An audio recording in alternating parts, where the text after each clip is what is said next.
기독교는 타 종교와 구별되는 독특한 점들이 여러 가지 있습니다. 그 중에 하나로 소위 부흥운동을 들 수가 있습니다. 예를 들어 일반 종교학에서는 이 종교들이 발생하고 성장하고 세력을 형성하는 여러 가지 요인을 이성적으로 분석합니다. 각자들은 종교를 신앙을 갖고 믿지만 그들은 철저히 이성적으로 분석하는 거예요. 그래서 그 종교가 성장하게 된 정치적 요인, 경제적 요인, 지리적 요인, 심리적인 요인 등으로 해부를 합니다.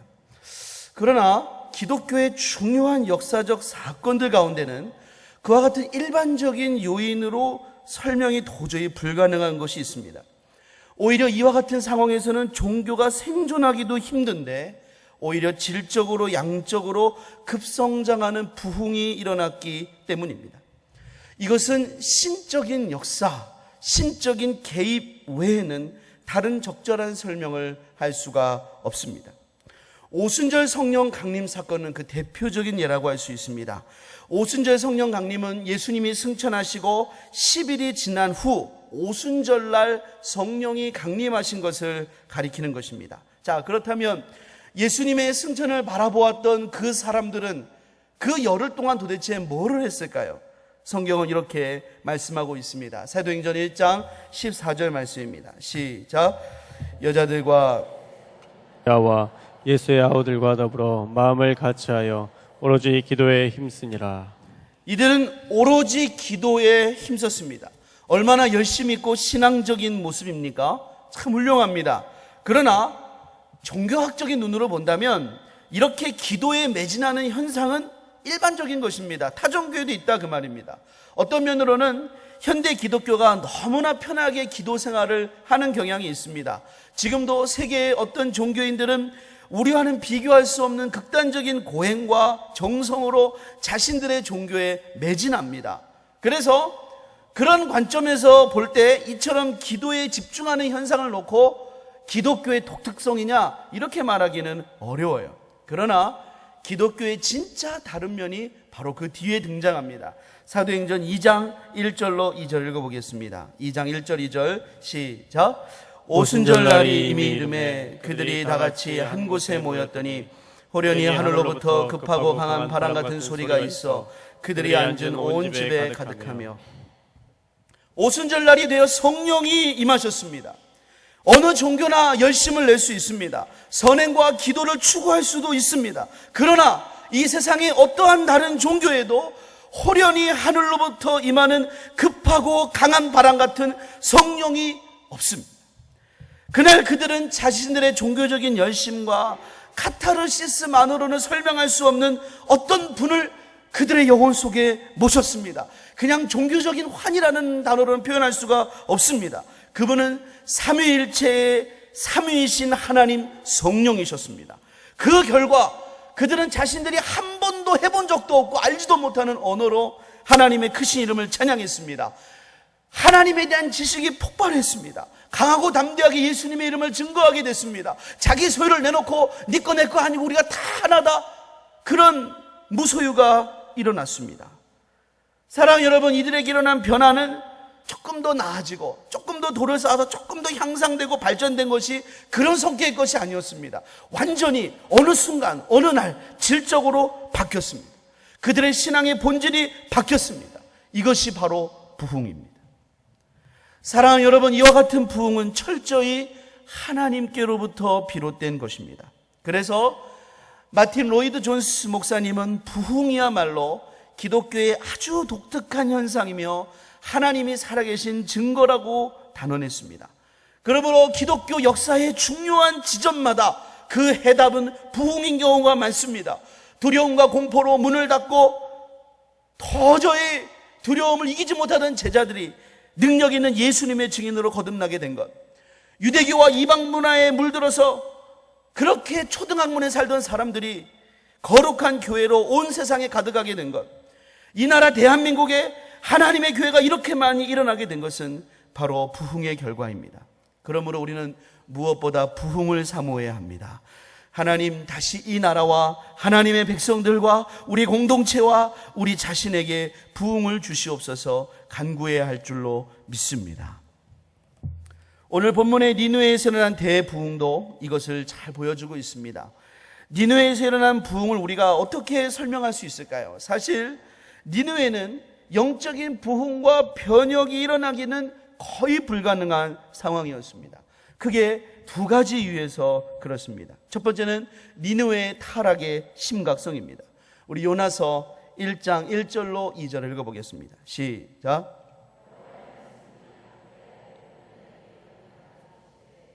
너는 일어나 저 큰 성읍 니느웨로 가서 그것을 향하여 외치라. 그 악독이 내 앞에 상달되었음이니라 하시니라.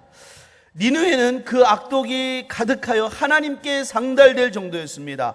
그래서 오늘 본문 4절에 보면 이제 니느웨에게 남겨진 시간은 40일 정도밖에 없었습니다.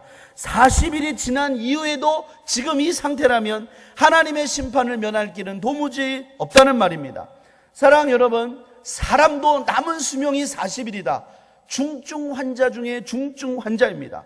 그런데 좌우를 분별하지 못하는 자가 12만 명이요, 가축도 수도 없이 많은 그 도시가 이제 딱 40일 남았습니다. 얼마나 영적으로 중한 자입니까?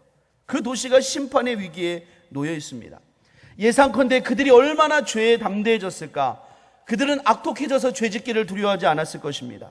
온갖 불법이 성행했고 죄가 죄인지도 모르는, 소위 죄가 문화화된 그런 현실 속에 살았을 것입니다. 여러분, 이렇게 타락의 끝에 가 있는 개인, 이런 도시가 과연 하나님께 돌아올 수 있을까요? 인간적인 눈으로는 기대하기가 어렵습니다. 두 번째로 니느웨에서 부흥을 경험하기 힘들었던 이유는 선지자의 소극적인 태도 때문입니다. 요나는 하나님께로부터 니느웨에 가서 말씀을 전하라는 명령을 받았습니다. 하지만 그 명령이 마음에 들지 않았습니다. 그래서 반대 방향 다시스로 가는 배를 타고 가지요. 하나님의 특단의 조치로 폭풍우가 일고 요나는 바다에 빠지게 되고 큰 물고기가 요나를 삼키게 됩니다. 그 물고기 뱃속에서 요나는 회개하고 연단받고 다시 말씀을 전하라는 명령과 함께 물고기 뱃속에서 나오게 되지요. 그와 같은 고난을 받은 요나, 하나님 명령에 순종했습니다. 순종해서 니느웨로 갔습니다. 하지만 요나의 속마음은 니느웨가 그냥 멸망당하기를 원하고 있었습니다. 오히려 혹시라도 그들이 하나님께 회개해서 돌아올까 봐 염려하고 있었습니다. 그래서 여러분, 그가 말씀 전하는 태도를 한번 보십시오. 오늘 본문 3절 4절 읽어보겠습니다. 본문 3절 4절 시작. 요나가 여호와의 말씀대로 일어나서 니느웨로 가니라. 니느웨는 사흘 동안 걸을 만큼 하나님 앞에 큰 성읍이더라. 요나가 그 성읍에 들어가서 하루 동안 다니며 외쳐 이르되 40일이 지나면 니느웨가 무너지리라 하였더니, 니느웨는 사흘 동안 걸을 만큼 큰 성읍이었습니다. 그러나 요나는 단 하루만 외쳤습니다. 대단히 소극적이고 불성실한 태도입니다. 심지어 4장으로 넘어가서 5절을 보면 니느웨 성에 어떤 일이 벌어질까 보려고 성읍 동쪽에다가 초막을 짓고 지켜보고 있었습니다. 저 니느웨가 회개하겠어? 멸망당하겠지? 내가 멸망당하는 걸 꼭 보고 고향으로 돌아갈 거야. 그런 심산으로 초막을 지었던 것입니다. 여러분, 이렇게 선지자가 냉소적으로 사역을 하는데 무슨 변화를 기대할 수가 있겠습니까? 이처럼 니느웨의 영적인 부흥과 변혁이 일어나는 것은 절대로 기대할 수가 없는 형편이었습니다. 그 도시가 하나님 앞에 상달될 정도로 타락했고 그곳에 말씀을 전하라고 부름받은 선지자는 소극적이고 불성실했습니다. 그러나 그곳에 일어난 일은 무엇입니까? 우리 5절 한번 읽어보겠습니다. 5절 시작. 니느웨 사람들이 하나님을 믿고 금식을 선포하고 높고 낮은 자를 막론하고 그 굵은 베옷을 입은지라. 그러나 니느웨의 부흥의 역사가 나타났습니다. 이것을 어떻게 설명할 수 있을까요? 다른 것으로는 설명할 수 없습니다. 이 놀라운 부흥은 하나님의 역사입니다. 부흥의 주체는 하나님이십니다. 사랑하는 여러분, 그러므로 우리는 부흥이 하나님의 손에 있다는 것을 진실로 고백해야 됩니다. 여러분 가운데 여러분 자신이 혹시 영적인 침체의 늪에 빠져 계십니까? 너무나 고통스러우십니까? 하나님 앞에 답이 있습니다. 하나님 앞에 기다리고 매달려야 됩니다. 여러분의 가정이 하나님 앞에 바로 서야 될 부분이 있습니까? 하나님 앞에 나가는 것이 해답입니다. 하나님만이 우리 가정을 다시 살리실 수 있는 분입니다. 하나님은 우리 교회를 지금까지 부흥케 하셨을 뿐만 아니라 더 큰 부흥을 주시기를 원하십니다. 여러분, 이 부흥을 사모하십니까? 그러면 하나님의 얼굴을 구해야 됩니다. 이 모든 부흥의 주체가 하나님이라고 고백한다면 우리는 하나님께 기도해야 됩니다. 우리의 상황이 니느웨와 같아도 하나님의 얼굴을 구하시기를 바랍니다. 하나님은 여러분을 기가 막힌 웅덩이에서 건지시고 황폐한 땅을 윤택하게 바꾸시는 진정한 부흥을 주기를 원하십니다. 예레미야 33장 1절부터 3절 말씀을 함께 읽겠습니다. 시작. 예레미야가 아직 시위대 뜰에 갇혀 있을 때에 여호와의 말씀이 그에게 두 번째로 임하니라. 이르시되 이를 행하시는 여호와, 그것을 만들며 성취하시는 여호와, 그의 이름을 여호와라 하는 이가 이와 같이 이르시도다. 너는 내게 부르짖으라. 내가 내게 응답하겠고 내가 알지 못하는 크고 은밀한 일을 내게 보이리라. 예레미야는 시위대 뜰에 갇혀 있었지만 하나님께 기도하라는 것입니다. 예레미야가 갇힌 것이지 하나님이 갇히신 것이 아니기 때문입니다. 비록 내가 갇혔다 하더라도, 감옥에 있다 하더라도 하나님께 기도하면 이를 행하시는 여호와, 그것을 만들며 성취하시는 여호와, 그의 이름을 여호와라 하시는 하나님께서 응답하시고 우리가 알지 못하는 크고 은밀한 일을 보여주실 것을 분명히 믿습니다. 특세가 오늘까지 3일째 진행되고 있습니다. 여러분은 다 특세에 나오시는 줄을 분명히 믿습니다. 우리 옆에 분 보면서 인사하겠습니다. 내일 새벽에도 뵙겠습니다. 시작. 내일 새벽에도 뵙겠습니다. 이렇게 새벽마다 나오셔서 하나님의 긍휼의 은혜를, 하나님 우리 개인과 가정과 이 나라와 교회를 더욱더 부흥케 해 주옵소서. 하나님께 기도할 수 있기를 주님의 이름으로 축복합니다. 말씀드린 대로 부흥은 철저히 하나님의 역사입니다. 그래서 우리는 절대적으로 하나님의 긍휼만을 의지해야 됩니다. 어떤 인간적인 방법으로, 인위적인 노력으로 그런 부흥을 연출해낼 수 없습니다. 하나님의 파도가 밀려올 때 우리는 거기서 탈 수가 있는 것입니다. 그런데 이렇게 하나님이 부흥의 역사를 일으키실 때 사용하는 일종의 방식, 일종의 방법이 있다는 것을 본문은 시사합니다. 크게 두 가지입니다. 첫 번째, 부흥은 하나님의 말씀으로 비롯됩니다. 본문 1절과 2절을 읽겠습니다. 1절과 2절 시작. 여호와의 말씀이 두 번째로 요나에게 임하니라. 이르시되 일어나 저 큰 성읍 니느웨로 가서 내가 내게 명한 바를 그들에게 선포하라 하신지라. 하나님은 니느웨의 부흥의 역사를 일으키기를 원하셨지만 그게 갑자기 번개 뿌리치듯이 감전되는 것이 아닙니다. 부흥하고 이렇게 쫙 임하고 이런 거가 아닙니다. 부흥은 하나님의 말씀의 선포를 통하여 역사합니다. 부흥이라는 것은 하나님의 말씀이 우리의 삶을 온전히 다스리는 것입니다. 이 세상에 여러 가지 가치가 있지만 하나님의 말씀이 우리의 삶의 최고의 가치가 되고 당연한 원리가 되는 것입니다. 그리고 하나님을 아는 지식이 물이 바다를 덮은 같이 충만케 되는 것입니다. 고넬료 집안에 일어난 부흥도 마찬가지였습니다. 고넬료는 그의 구제와 기도를 하나님이 기억하실 정도로 선한 사람이었습니다.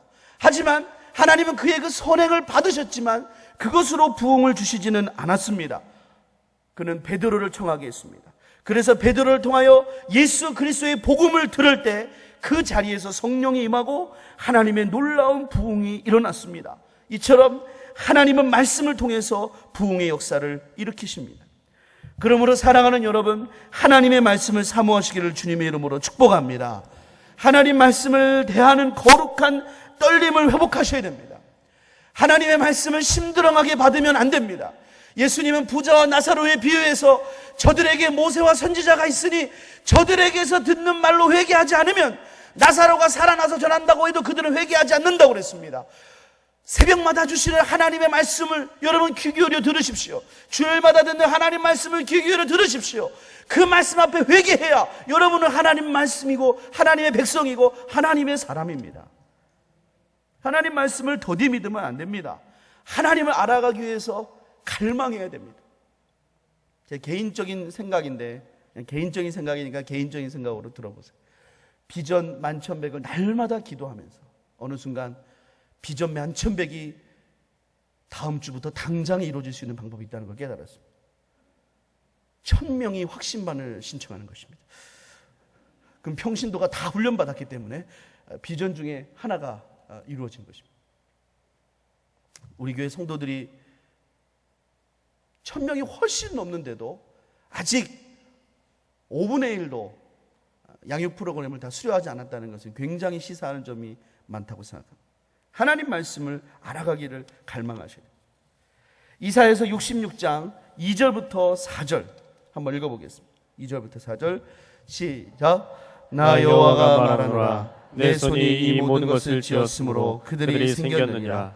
물은 마음이 가난하고 심령에 통회하며 내 말을 듣고 떠는 자 그 사람은 내가 돌보려니와 소를 잡아들이는 것은 살인함과 다름이 없이 하고 어린 양으로 제사 드리는 것은 개의 목을 꺾은 것과 다름이 없이 하며 드리는 예물은 돼지의 다름이 없이 하고 분향하는 것은 우상을 찬송함과 다름이 없이 행하는 그들은 자기의 길을 택하며 그들의 마음은 가증한 것을 기뻐한즉 나 또한 유혹을 그들에게 택하여 주며 그들이 무서워한 것을 그들에게 임하게 하리니 이는 내가 불러도 대답하는 자가 없으며 내가 말하여도 그들이 듣지 않고 오직 나의 목전에서 악을 행하며 내가 기뻐하지 아니하는 것을 택하였음이라 하시니라.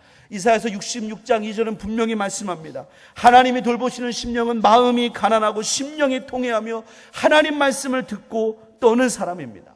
세상의 법보다 하나님의 말씀을 더 두려워해야 됩니다. 하나님 말씀을 함부로 희석해서는 안 됩니다. 그 강도와 무게 앞에 서야 됩니다. 그렇게 하나님 말씀을 존중하는 사람, 하나님이 그를 존중하실 줄을 믿습니다. 그리고 그 말씀으로 우리 안에 놀라운 부흥을 일으키실 것입니다. 두 번째로 부흥의 역사에 하나님이 사용하시는 방법, 하나님 원하시는 것은 철저한 회개입니다. 우리 본문 5절부터 10절 좀 길지만 함께 읽어보겠습니다. 5절부터 10절 시작. 니느웨 사람들이 하나님을 믿고 금식을 선포하고 높고 낮은 자를 막론하고 굵은 베어옷을 입은지라. 그 일이 니느웨 왕에게 들림에 왕이 보좌에서 일어나 왕복을 벗고 굵은 베옷을 입고 제 위에 앉으니라. 왕과 그의 대신들이 주서를 내려 니느웨에 선포하여 이르되 사람이나 짐승이나 소떼나 양떼나 아무것도 입에 대지 말지니 곧 먹지도 말 것이요 물도 마시지 말 것이며 사람이든지 짐승이든지 다 굵은 베옷을 입을 것이요 힘써 하나님께 부르짖을 것이며 각기 악한 일과 손으로 행한 강포에서 떠날 것이라. 하나님이 뜻을 돌이키시고 그 진노를 그치사 우리가 멸망하지 않게 하시리라. 그렇지 않은 줄을 누가 알겠느냐 한지라. 하나님이 그들이 행한 것 곧 그 악한 길에서 돌이켜 떠나는 것을 보시고 하나님이 뜻을 돌이키사 그들에게 내리리라고 말씀하신 재앙을 내리지 아니하시니라. 니느웨 사람들은 요나가 전한 메시지를 듣고 지위 고하를 막론하고 회개하였습니다. 아예 왕은 왕복을 벗고 굵은 베옷을 입고 보좌에서 내려와 제 위에 앉았습니다. 그리고 조서를 내려서 사람은 물론이요 짐승까지도 금식하고 굵은 베옷을 입고 힘써 하나님께 부르짖고 악한 길과 손으로 행한 모든 강포에서 떠나라고 명령하였습니다. 하나님은 그들의 철저한 회개를 받으시고 뜻을 돌이키셔서 그들에게 내리고자 했던 재앙을 거두셨습니다. 사랑하는 여러분, 하나님께서 우리를 다시 살려주기를 원하십니까? 우리의 손과 발과 눈을 정결하게 해야 합니다. 하나님 앞에서 우리가 정말 믿는 자답게 살지 못하는 것이 있다면 그 삶에서 돌이켜야 됩니다. 다른 길이 없습니다. 거기서 적당히 타협하면 안 됩니다. 하나님 앞에서 회개해야 됩니다. 그런데 한 가지 질문이 생깁니다. 니느웨 사람들은 난생 처음 보는 요나와 그의 메시지를 듣고 어떻게 그처럼 확 반응할 수가 있었을까요? 그가 누군지도 잘 모르는데요. 추측하건대 큰 물고기에서 살아나온 스토리가 막 신비한 전설이 돼가지고 요나에게 꼬리표처럼 달라붙었는지도 모릅니다. 하지만 대단히 흥미로운 상상이지만 성경은 그런 언급을 일절 안 하고 있습니다. 뭐 그런 식으로 요나가 사람을 끌었다 이런 말이 일절 없어요. 다만 이 회개의 내용 가운데 성령의 감화로 비롯됐다는 것을 암시하는 내용이 있습니다. 우리 한번 9절을 다시 한번 읽어보겠습니다. 9절 읽습니다. 시작. 하나님이 뜻을 돌이키시고 그 진노를 그치사 우리가 멸망하지 않게 하시리라. 그렇지 않을 줄을 누가 알겠느냐 한지라. 요나는 40일이 지나면 니느웨가 무너진다는 내용만 전했습니다. 심판의 메시지입니다. 그런데 그런 심판의 메시지 속에서 니느웨의 왕은 그래도 우리가 하나님 앞에 회개하면 그 얼굴을 구하면 하나님이 뜻을 돌이키시고 그 진노를 그치사 구원하실 거라는 믿음이 생겼습니다. 그러니까 왕이 이런 것을 선포한 이유는 뭐냐? 하나님에 대한 어떤 깨달음이 있었어요. 어떤 감동이 있었어요. 그래서 아직 늦지 않았다. 우리가 회개하면 아직 기회가 있다. 이거를 선포했다는 거예요. 그 왕이 가진 이 생각이 과연 맞는 것이냐? 실제로 요나는 하나님을 그런 분으로 고백합니다. 요나서 4장 2절 한번 읽어보겠습니다. 시작. 여호와께 기도하여 이르되 여호와여 내가 고국에 있을 때 이러하겠다고 말씀하지 아니하였나이까. 그러므로 내가 빨리 다시스로 도망하였사오니 주께서는 은혜로우시며 자비로우시며 노하기를 더디하시며 이내가 그 시사 뜻을 돌이켜 재앙을 내리지 아니하시는 하나님이신 줄을 내가 알았음이니이다. 요나는 알았어요. 하나님은 심판을 명하시지만 그분의 진짜 마음은 사랑인 걸 알았어요. 자비인 걸 알았어요. 여러분, 그래서 요나는 북이스라엘의 선지자입니다. 한 번도 하나님을 경외하는 정통의 왕이 없었던 북이스라엘의 선지자지만 요나가 얼마나 나라를 위해 기도했던지, 요나 시대의 여로보암 2세가 북이스라엘이 가장 영토가 넓어져요. 얼마나 나라를 위해 기도했으며, 하나님 우리나라가 지금도 우상을 범하고 있습니다. 하나님, 그러나 하나님은 자비로우시지요. 은혜 주세요. 그래가지고 요나 기도 때문에 그 멸말당할 도성이 또 승리하고 그걸 경험하면서 요나는 알았던 거예요. 하나님은 심판을 명령하시지만 속마음은 자비다. 속마음은 인자를 베풀기 원한다. 그걸 알았던 거예요. 근데 그 하나님이 심판을 명하라고 그러니까 저거 하나님의 속마음도 저 나라 구하려고 하시는 거야. 이런 마음이 들었어요. 그래서 가기 싫었던 거예요.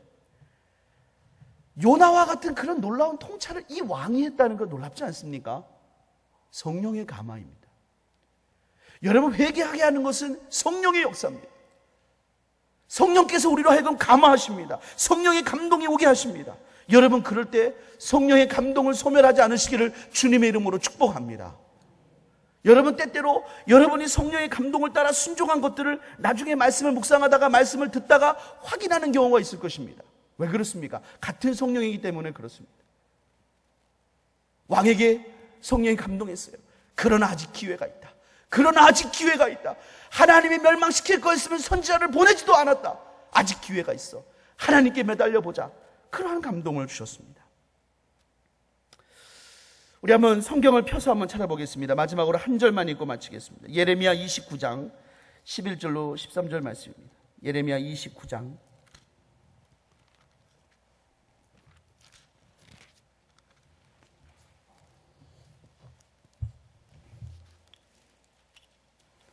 구약 1096쪽입니다. 여러분의 말씀으로 받으시기를 소원합니다. 우리 함께 읽겠습니다. 시작. 여호와의 말씀이니라. 너희를 향한, 다 같이 예레미야 29장 11절부터 13절 시작. 여호와의 말씀이니라. 너희를 향한 나의 생각을 내가 아나니 평안이요 재앙이 아니니라. 너희에게 미래와 희망을 주는 것이니라. 너희가 내게 부르짖으며 내게 와서 기도하면 내가 너희들의 기도를 드릴 것이요 너희가 온 마음으로 나를 구하며 나를 찾을 것이요 나를 만나리라. 이게 하나님의 속뜻인 줄 믿습니다. 여러분, 지금 어떤 상황이라도 하나님의 얼굴을 구하십시오. 하나님 앞에 나아가십시오. 우리 하나님께서는 여러분에게 은혜와 긍휼을 베풀기를 원하십니다. 우리 시간에 기도하겠습니다. 말씀 붙잡고 기도하실 때, 하나님, 내 삶에 영적 변혁과 부흥이 필요합니다. 우리의 가정에, 우리 공동체 가운데, 하나님 또한 우리 교회는 더 큰 부흥을 소망합니다. 이 나라를 기억하여 주옵소서. 우리 같이 말씀 생각하면서 합심으로 기도하겠습니다. 하나님 아버지, 감사합니다. 오늘 하나님 니느웨의 부흥을 통해서 하나님 우리가 정말로 하나님께 부흥을 사모하며 기도해야 됨을 알게 하시니 감사합니다. 이것은 우리가 할 수 있는 것이 아닙니다. 인위적인 노력으로 가능한 것이 아닙니다. 오직 하나님께서 하시는 일입니다. 우리 주님 역사하여 주옵소서. 우리 각자에게 성령의 파도를 허락하여 주시고 우리의 가정과 공동체와 우리의 교회에 더 큰 하나님 성령의 파도를 허락하여 주옵소서. 성령의 바람이 이 땅 가득 불어오게 하여 주시옵소서. 하나님의 영광이 나타나게 하여 주시옵소서. 오 주님 소원합니다. 그와 같은 놀라운 역사를 경험하기를 소원합니다. 이 나라와 민족을 위해 기도하실 때 특별히 저 북녘 땅을 위해서 기도해 주시고, 특별히 이 땅에 있는 수많은 하나님의 교회들을 위해서, 또 우리 교회를 위해서, 비전 11,100을 위해서, 또 세우신 귀한 담임 목사님 모든 사역하신데 성령으로 기름 부어주시고 더욱더 갑절로 충만케 해달라고, 또 계속해서 진행되는 가을 특별 전교인 새벽 기도회를 위해서 우리 같이 합심으로 기도하겠습니다. 하나님 아버지 감사합니다. 하나님 아버지 나라와 민족을 위해 기도합니다. 하나님을 경외하는 나라, 사랑의 나라, 거룩한 나라, 하나님 정말 통일한국, 복음한국, 선교한국 될 수 있도록 은혜 허락하여 주시옵소서. 아버지 하나님 은혜를 간구합니다. 하나님 성령의 도우심을 간구합니다. 이 나라에 있는 5만의 교회와 1200만의 성도를 기억하시고 하나님 우리에게 허락하신 비전 11,100을 속히 이뤄주시기를 원합니다. 세우신 담임 목사님 날마다 성령의 기름을 갑절로 부어주시고 강건하게 하시며 가정을 지켜주시며 하나님 목사님이 해주신 귀한 하나님 목회의 소명과 뜻이 하나님의 은혜 가운데 잘 이루어지기를 원합니다. 계속해서 하나님 전교인 가을 특별 새벽 기도가 진행되는 가운데 있습니다. 모든 성도들 나와서 은혜 받고 하나님 앞에 기도함으로 맡김으로 승리하도록 주님 역사하여 주옵소서. 예수님의 이름을 받들어 기도드립니다.